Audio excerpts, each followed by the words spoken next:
I just want to start off by saying that I do not hate feminists. I do not believe that you are man-hating, blue-haired, ignorant, loud lesbians. I do believe that some people are normal and will identify as feminists, but still that's just not enough reasoning for me to identify as a feminist. I am going to preemptively respond to a comment I know I will get, which is that if you are for equality, then you are a feminist. But I feel like the whole concept of women's rights and men's rights has become so complicated for you to literally just say that if you are for equality, then you are for feminism, and if you're not for feminism, then you are not for equality. I believe that a term like egalitarian will be more suited for a person who aims for the rights of both genders rather than just something that skews towards one way. I'm going to elaborate on that. So feminism in practice has always been through the female's perspective and for female liberation. I for one am very interested in the male perspective as well as the females, and I don't feel comfortable assigning myself to something as unevenly presented as feminist. Due to the nature of the movement, issues such as male rape victims, lower sentences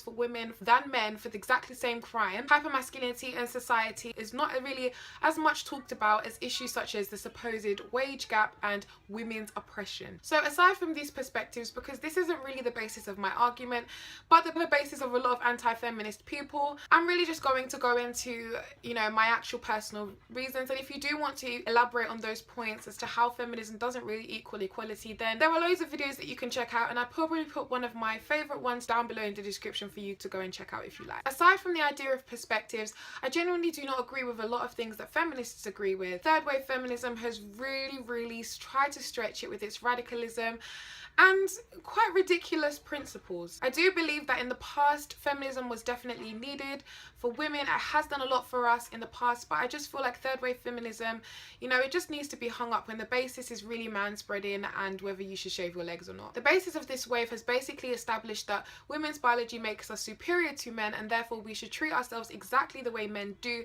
and therefore that would make us equal or superior to men. I just feel like I feel a lot of empowerment from being a biological woman, and I don't want to dispute that. I don't want to stop shaving my legs because I feel like it looks nice, I feel more feminine, and I like to embrace my femininity, which does not equal inferiority or, you know, I don't know what their point is sometimes. Another reason that I came to light with quite recently, but I do believe in strongly, I just didn't know how to word it, which was actually the fact that feminists actually aim for equality over outcome over equality of opportunity. If you look at a lot of feminist ideas such as the wage gap and shortage of women in STEM, then you could see that probably in an ideal feminist society they would have 50% of males and females in each sector of work, which could only be achieved through affirmative action, which therefore would mean male or female privilege depending on the sector they're trying to balance out, which for me, privilege, equality, they just don't go together. Feminists want to abandon the fact that naturally women will take up less work just for the sake they have other priorities to men. Women are more likely to take out of work to take care of children, and being a mother is a very fulfilling job. I don't know why a lot of feminists want to make it seem like it's a problem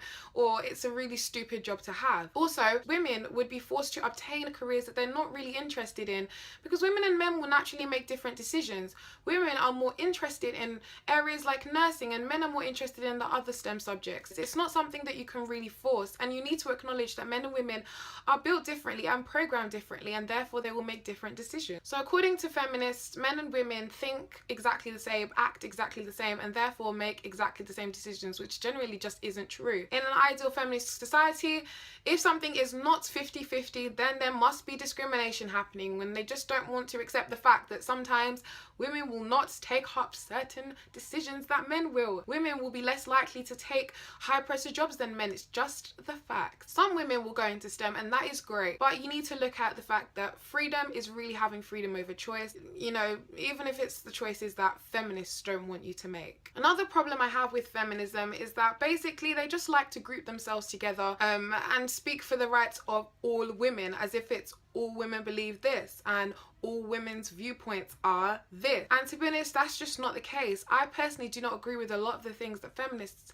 have advocated for in the past 5 years. Feminism shouldn't be an interest group. Feminism should be a representative group. But really, it tries to be an interest group. An interest group tries to advocate for a certain issue or issues to make change, and that would only happen if everybody within